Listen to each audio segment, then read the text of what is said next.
Hello viewers, this is Paladin of Odin, and this is some more Magic the Gathering Online.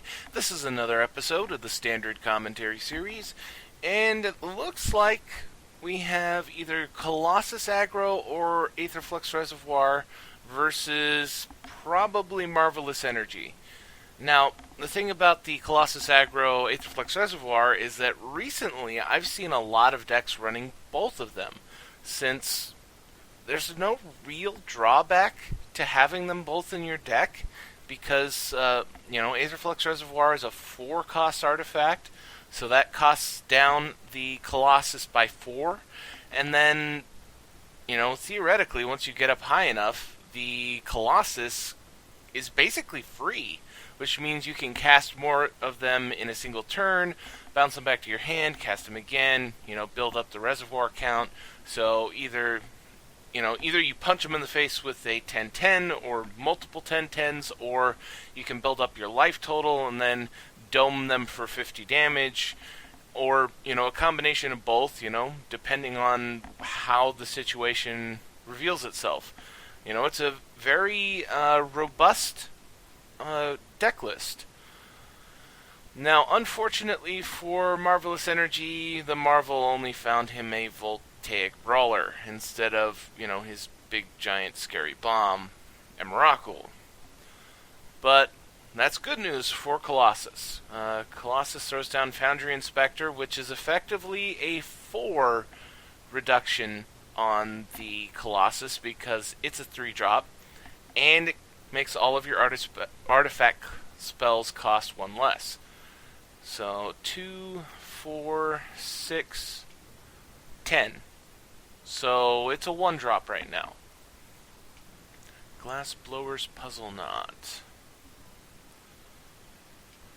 Unfortunately, he does not have a way right now of making a blue mana, so, these guys are just stuck where they are. And he's attacking in with the Voltaic Brawler, choosing not to use an energy because he really wants to use the Aetherworks Marvel again. But no blocks from the other side because, he's at 18, 3 damage really isn't that big a deal right now. And he would much rather have his Foundry Inspector in play than trading for a Voltaic Brawler.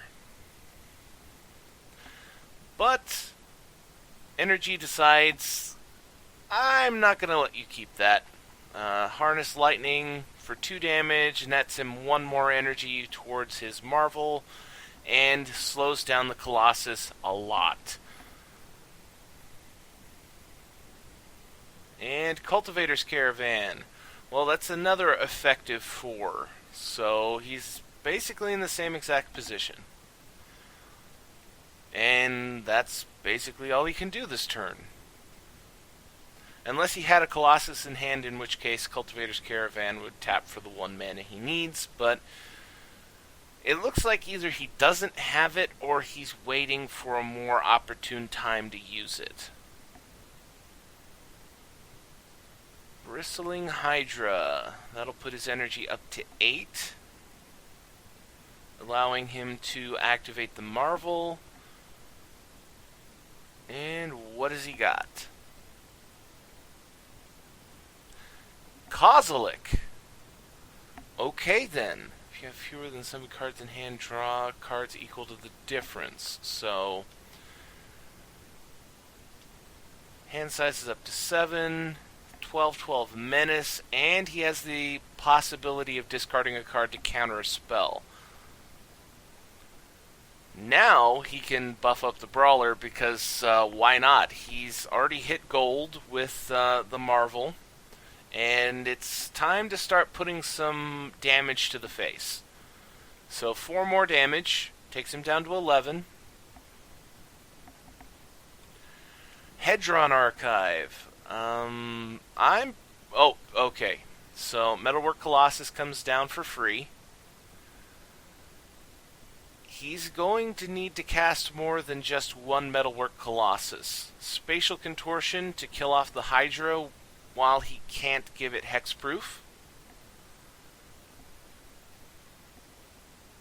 But Kozilek, discard a Voltaic Brawler 2 cost versus 2 cost, counters it, and he concedes. I was going to say, you're going to need a lot more than one Colossus because Kozilek has Menace. You have to have 2 creatures to block him, or you would die. But it looks like he didn't. It looks like he was hoping against hope that being able to get rid of the Bristling Hydra... Well, it's possible that he had another Colossus in his hand, but it looks like he decided he would rather go on to Game 2 and see if he can beat this deck. So, let's go to Game 2. Aha! Second turn Transgress the Mind. I was wondering who was sideboarding, because that was 2 solid minutes of sideboarding. And it looks like Colossus sided in Transgress the Mind. I don't know what else he sided in, but that was a very good time to do it, because he found the ace in Energy's hand. He had the Aetherworks Marvel. The only problem is that this guy has built an Aetherworks Marvel deck that's basically Gruul aggro with the addition of Aetherworks Marvel. So he has the benefit of a very aggressive backup plan. But it looks like he top-decked another Aetherworks Marvel. He doesn't have enough energy yet, and it's going to be kind of hard for him to get enough on his next turn. Ooh, a Panharmonicon! I wasn't exactly expecting to see that from the Colossus deck. I mean, you know, it's not useless. I mean, for one thing, it's a 4-cost artifact, so reduces the cost of Colossus. Some of his creatures have come into or some of his permanents have come into play abilities. Prophetic Prism, Glintnest Crane. I'm trying to think of anything else right offhand. Oh, the Puzzle Knots. You know, so getting double of any of those is pretty helpful. Now, to be perfectly honest, I don't think I would run Panharmonicon in the deck, just because, you know, basically it's only a couple of cards that actually benefit from it. Whereas, you know, I would take out Panharmonicon and put in something a little more control-y. You know, something to deal with creatures.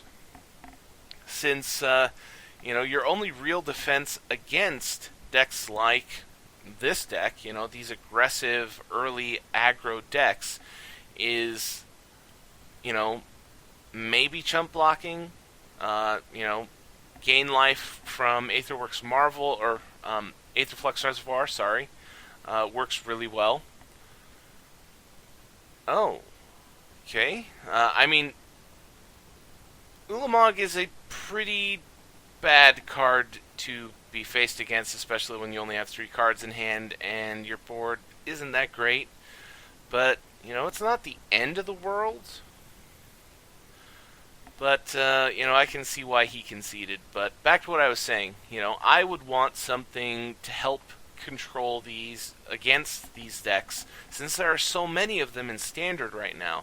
You know, I would want ways of dealing with their creatures that don't involve me losing, you know, very good cards like this towards my deck, or, you know, taking it to the face and depending on being able to play the Reservoir and a bunch of spells to gain life to try and slow them down, or, you know, getting the amazing hand and being able to throw down a Colossus really early. You know, I would want a little bit of a backup plan, you know? And it's obvious that he could, you know, reach out his mana base a little bit more. I mean, even if it's just for, like Harness Lightning. Sorry, totally spaced, and it was right there. You know, I don't see how that would be all that hard for him to play in this deck, but then again, you know, I can see why they don't. Because most of the time they don't need to. Most of the time, you're getting your Colossus down on, possibly turn 3, or a lot of times turn 4, or any time after that, there's more than one Colossus, or, your reservoir play, and, you guys know what I'm talking about. So it's entirely possible that, that was just the minority of games where, these aggressive creatures got in fast enough, and then, he was a perfect example of the same kind of deck building strategy of combining the best of two decks to make a better overall deck. But I've yammered on for far too long, so I'm going to end it there. That was Colossus Aggro versus Marvelous Energy. And if you liked what you saw, hit that like and subscribe button for me, and I will see you in the next video.